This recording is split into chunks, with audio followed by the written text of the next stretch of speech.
I tell you what, without thinking, this one story came to my head.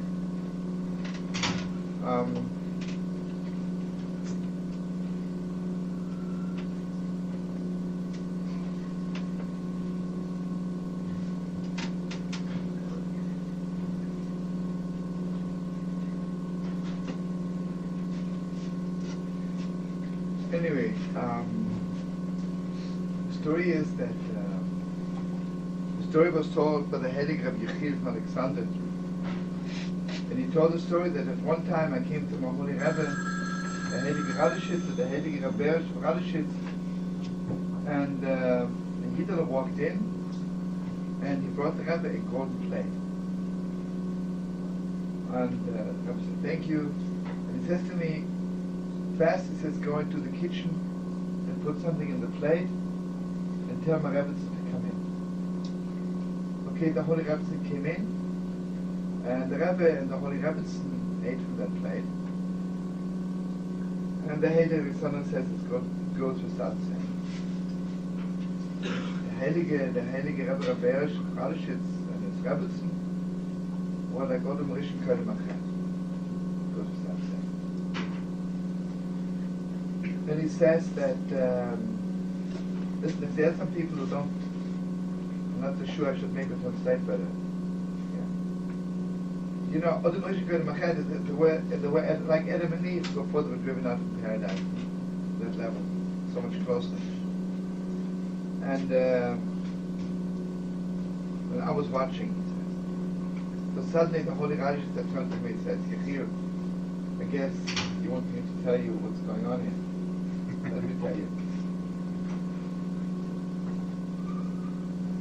He says, remember I told you before I became a Rebbe, I was so poor, I was mamish poor.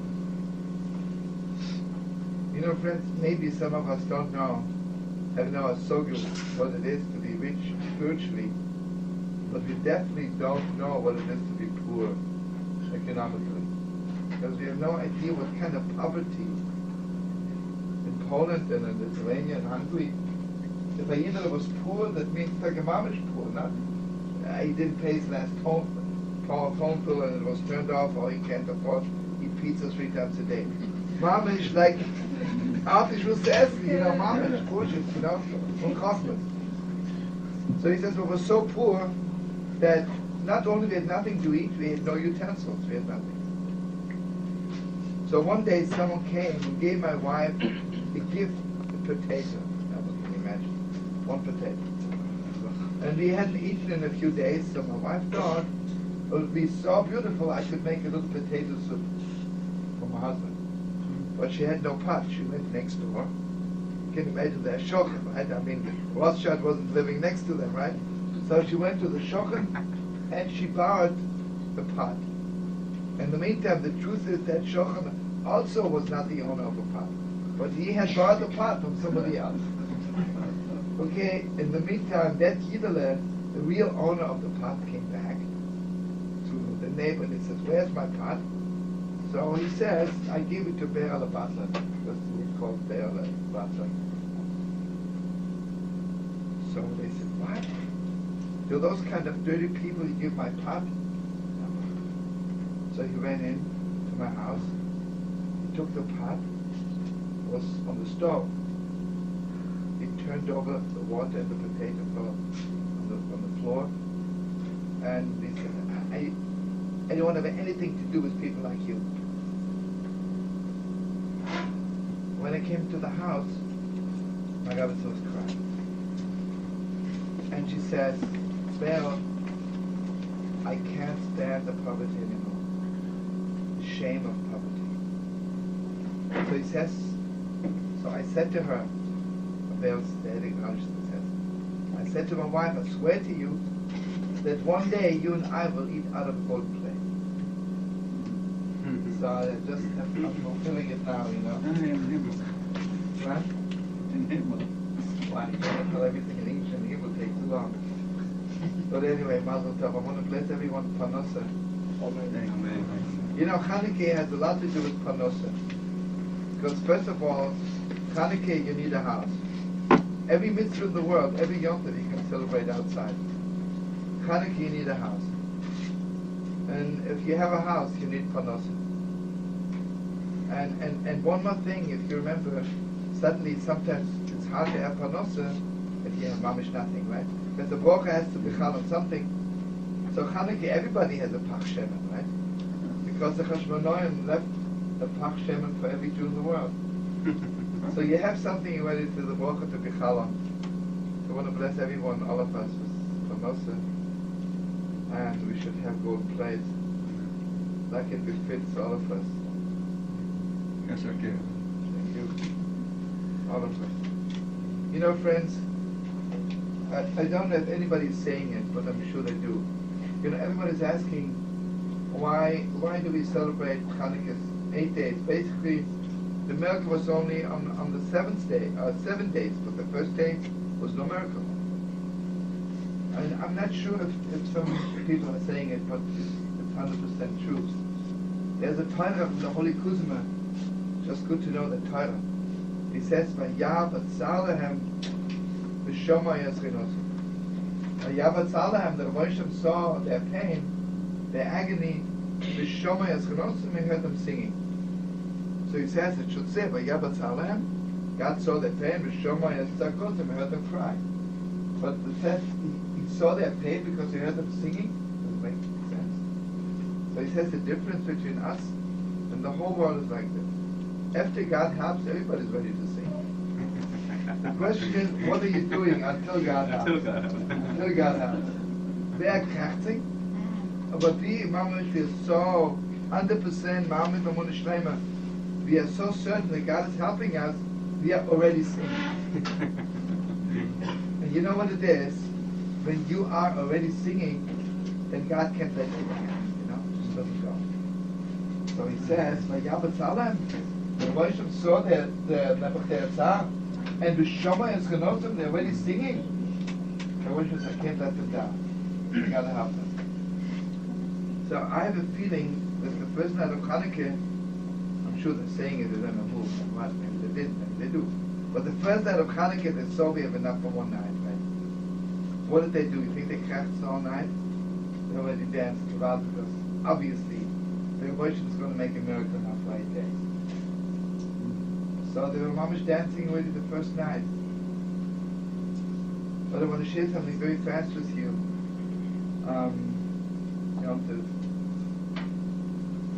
You know, I have a very strong feeling. We always talk every Chanukah about it. I'm sure you know it anyway, but it's good to tell each other.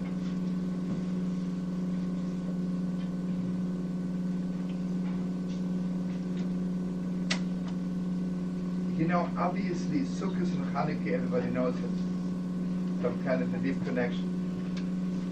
Even without getting involved in the depth. There any problems, everything is under control. Everything's super. Oh, sure. Want to say something right now?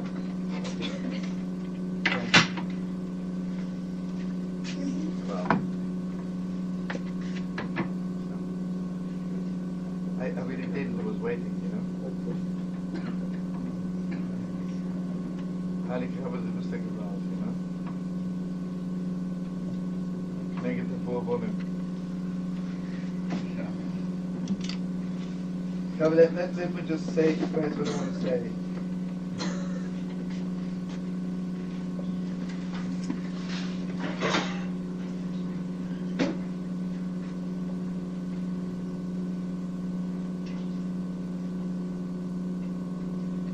First of all, you know that, like,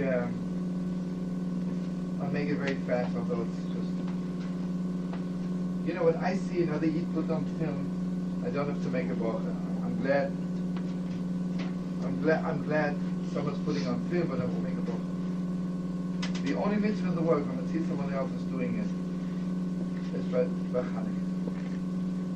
I walk down the street, I see either there's a light in his house, and mamish, it blows my mind.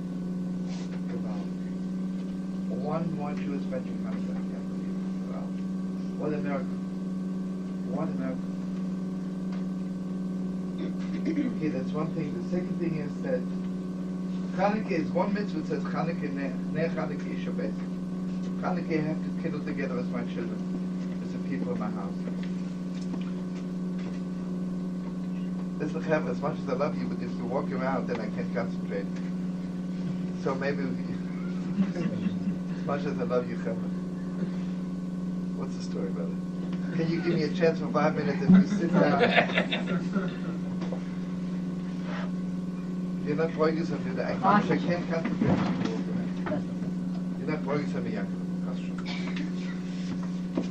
You're still my second best friend, yeah? Anyway, friends, let me knock it off fast. Okay, slow. Thank you. Relax. Let's start from there. This is a title I just saw about Torah. Maybe you know that. Basically, the Gemara says, "Yafta lakim leyefes yishkem parashem." Basically, yefes, which is Greek culture, is very, very beautiful. And Kavod, don't kid yourself. The world is beautiful. The world is not mud. The world is not just a goyis of blotter, like someone said. It's a goyis of blotter. No, it's not. The world is very, very beautiful. Chochma b'goyim tamim. You see, the goyim are dopes, they're not. Maybe you are dope, but the goyim are not.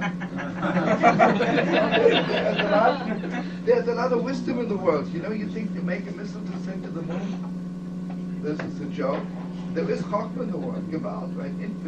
Infinite wisdom. And if you think the world is beautiful, gewalt is the world beautiful. And the Torah says, Yafta lakim leyefes, the yishkin b'or Hashem, on the country. Shem needs him. Shem is the Ovid Hashem. And sometimes people who serve God day and night sometimes lose touch of what beautiful is. So they need the world to remind them what beautiful is. And just to tell you, you know, in the Rishon, you know this, in the Rishon, do you know the Rishon when he built his palace?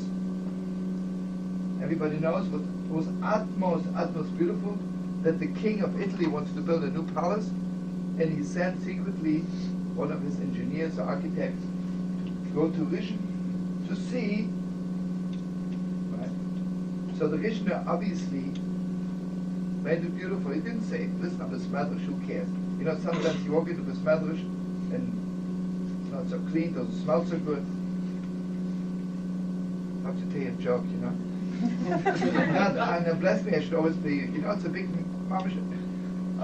You were there, Mayor. I don't know if you remember that incident. We were going down to the Holy Wall, and there were two little chavra, Meir Shalom chavra, you know, whose parents are not so much, don't like me so much. Anyway, so one of them says to me, you know, Shlomo, he says, ich hab gehört, du bist ein Apikoros. Okay. I heard you are a disbeliever, you don't believe in God, you're an iceful, you know, what's going to be. It is all true. But anyway,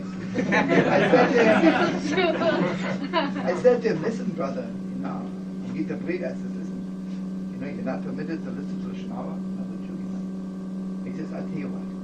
He says, I heard that you are using perfume, and you're not, a man is not permitted to use perfume because it's the silver, you know, a man is not permitted to wear garments of a woman, and you're wearing garments of a woman.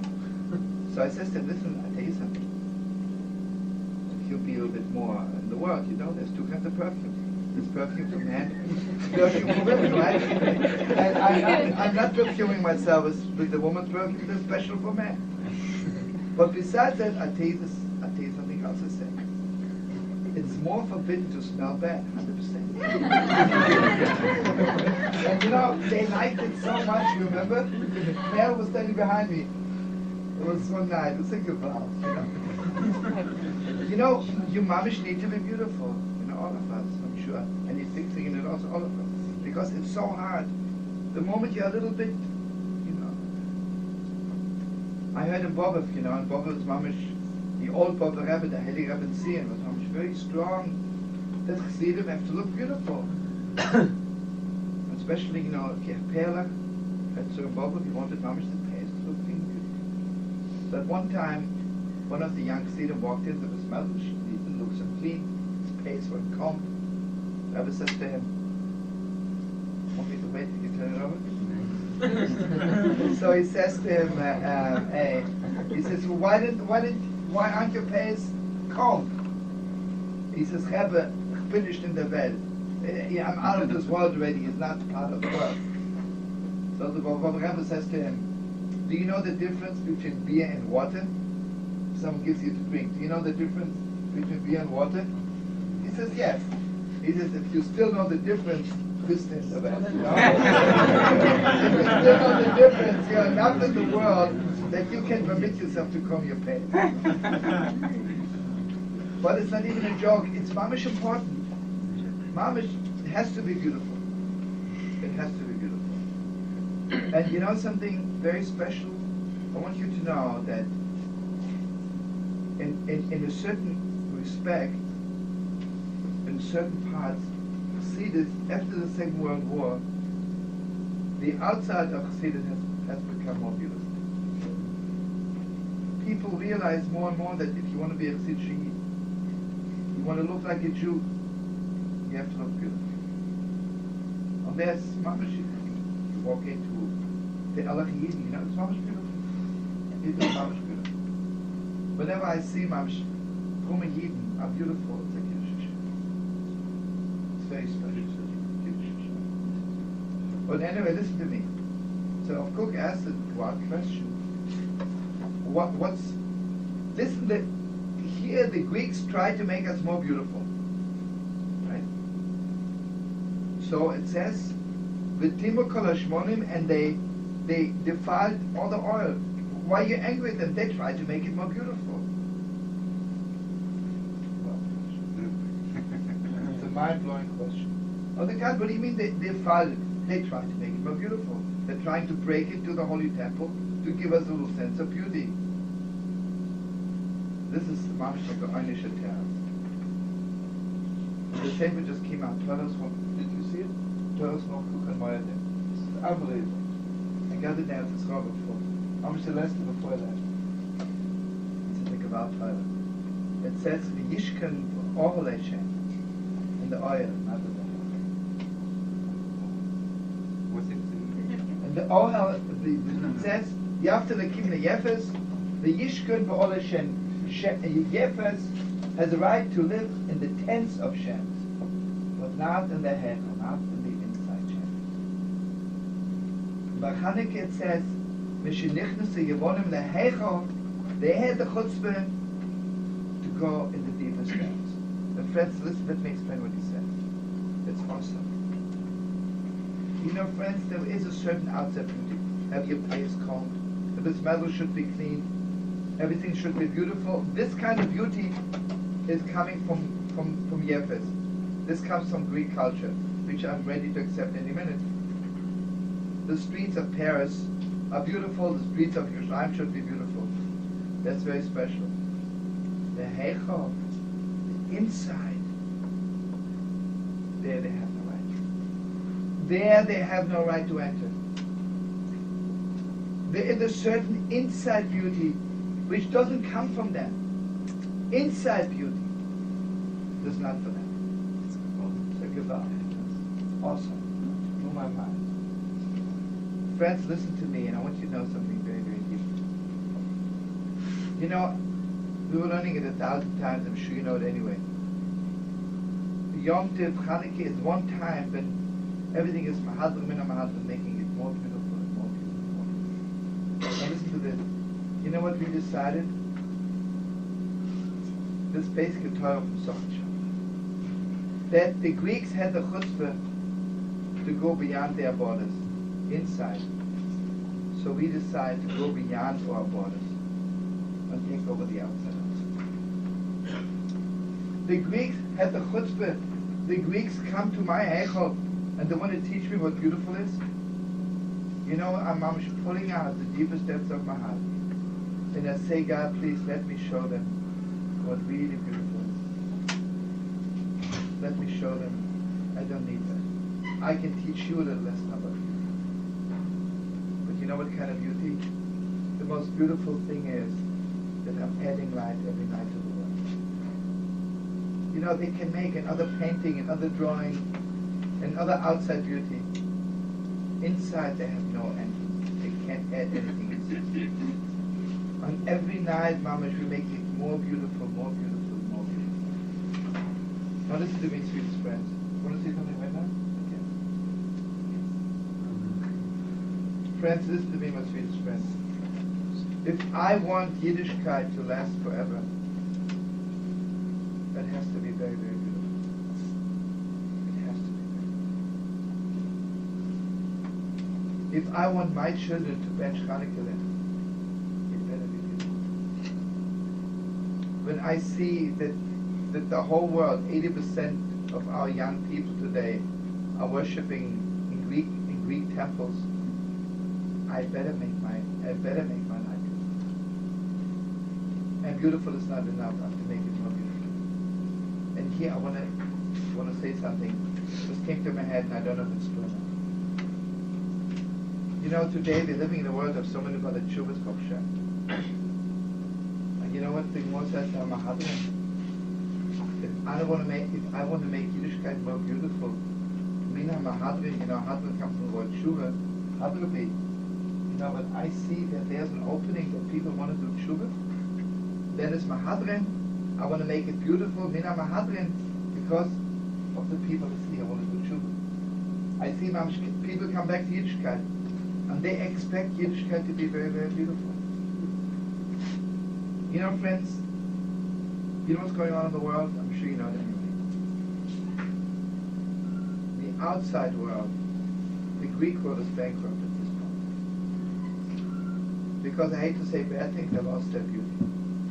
Because the world is getting so deep, they look right through the beauty that sees only outside. The world is ready for inside beauty. And I want you to know, and this is very, very deep, force is not beautiful.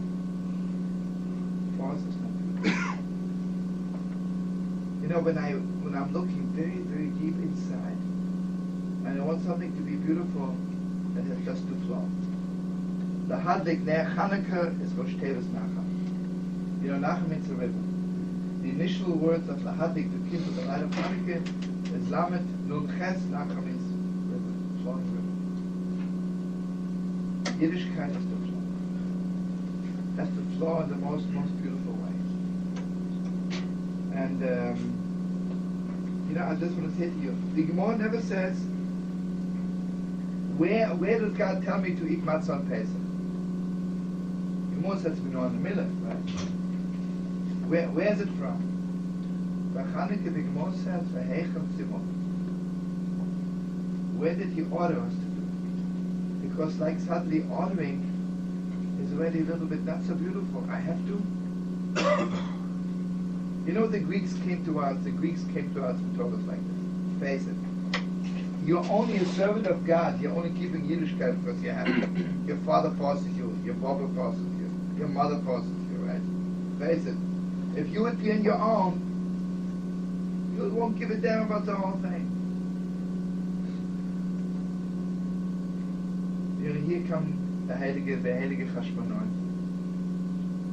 And they want to bring back Yiddishkeit to the world. And you know what they want? Mamish Yiddishkeit should be flowing. So beautiful and so holy and so awesome that I want to do it anyway. So the Gemara says, it's a different kind. Obviously, that I have to do Chanukah is completely different from any other mitzvah in the world. Because any other mitzvah in the world, if I have to do it, I do exactly like I'm told.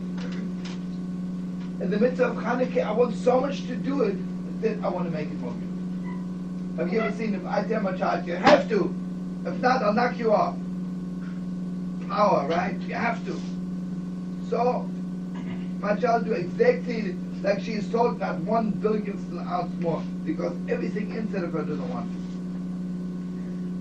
to. If I tell my child, would you like to do it? It'd be so special if you do it. It should be so beautiful. So here the Gemara says, what kind of a mitzvah is Chanukah? How did the Rebbe Shlomo reveal to us the mitzvah that we have to do it and we want it? The Gemara says, Mamish, mitzvah skenim shalom v'yichaviyah. I want you to know something, sweetest friends, that this is touching the deepest depths of our receiving Yiddishkeit from our parents. Maybe my father told me, do this, but you know what he gave me? I mean, all of us, our parents, our forefathers, our brothers, our saints. Mamish mitzvah skenim. Every ounce of Yiddishkeit I ever received, this is the life. Gewalt is Selbstwaschen, Gewalt is everything. And I want you to know, friends, every year becomes more clear to us how beautiful it is. Gewalt is Yiddishkeit. Gewalt is the Torah beautiful, the Shabbos beautiful. And every year God puts it into our hearts on Chanukkah to make it more beautiful. To make it more. And I want you to know, I'm sure it's clear to you. We were learning it 1,000 times. The Holy Baal Shem Tov says that Chanukkah is much deeper than Yom Kippur. And anybody who ever had a little taste of Chanukkah knows, with all due respect to Yom Kippur, all due respect to Simchas Torah, but how does it compare to Chanukkah? Just in a nutshell, Yom Kippur, I'm still standing before God and says, you told me to do this and I didn't do it. You told me not to do this and I did. It's always, I have to, I don't have to, I shouldn't, I did, I didn't. It's very sweet, but Chanukkah, I'm much deeper than all of it. Chanukkah, I'm receiving from God the essence of Yiddishkeit, the light of the Torah, Kinei Mitzvah Torah. And I'm receiving that inside beauty where Yefes has no admission. It's mamish heavenly beauty. There's world beauty, which is given to Yefes, and there's heaven. Heavenly beauty. Mamish from heaven. Heavenly beauty. And that heavenly beauty is so precious. When you have a taste in that heavenly beauty, then you just can't stop. It lasts for 8 days. You can't stop. And my sweetest friends, if Chanukkah is that it lasts forever, not only the kindling of the light lasts forever. Chanukkah, the Moshe put something into my heart that I can't stop. Chanukkah is non-stop.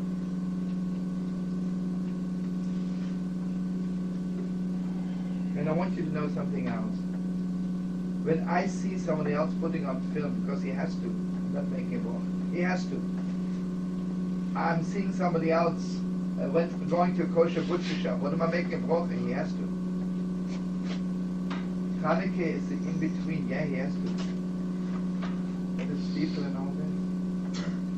Chanukkah have a taste, mamish, how much this Yidel wants to. How much light there is in every Yidel. How much holiness. Because with this one mitzvah of Chanukkah, mamish, everything is coming out, everything is shining.